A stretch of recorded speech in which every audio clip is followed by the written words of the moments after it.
नमस्कार मंडळी, रामराम. तर सकाळी सकाळी मस्त देवपूजा केली. देवपूजा केल्यानंतर एकदम मस्त प्रसन्न आणि छान वाटतं. तर देवपूजा केल्यानंतर बाहेर तुळशीला सुद्धा अगरबत्ती लावली आणि पाणी सुद्धा अर्पण केलं. बाहेर सुद्धा झाडांना मस्त पालवी फुटली, त्यामुळे एकदम प्रसन्न वाटत होतं. तर त्यानंतर मी तयार झाले आणि लेफ्ट राईट करत मला जायचं होतं स्कूलमध्ये.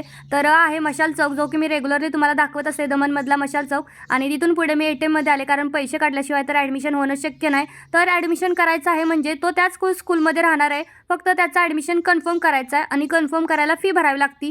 फी भरली तरच त्याला पुढच्या क्लासमध्ये घेतात.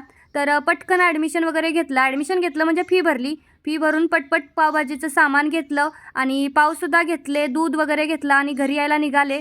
तर घरी येता येता दमून गेले होते, एकदम थकाय झालं. पण घरी आल्यानंतर लेकराला मिठी मारली की पूर्ण थकवा तिथल्या तिथं निघून जातो आणि मन एकदम प्रसन्न छान वाटतं. तर आज होता नवरात्रीचा शेवटचा दिवस, त्यामुळे आम्हाला प्रसाद द्यायला आलते. तर मस्त प्रसाद खाल्ला. आजचं नाव आहे स्नेहा सुतार. Bye bye.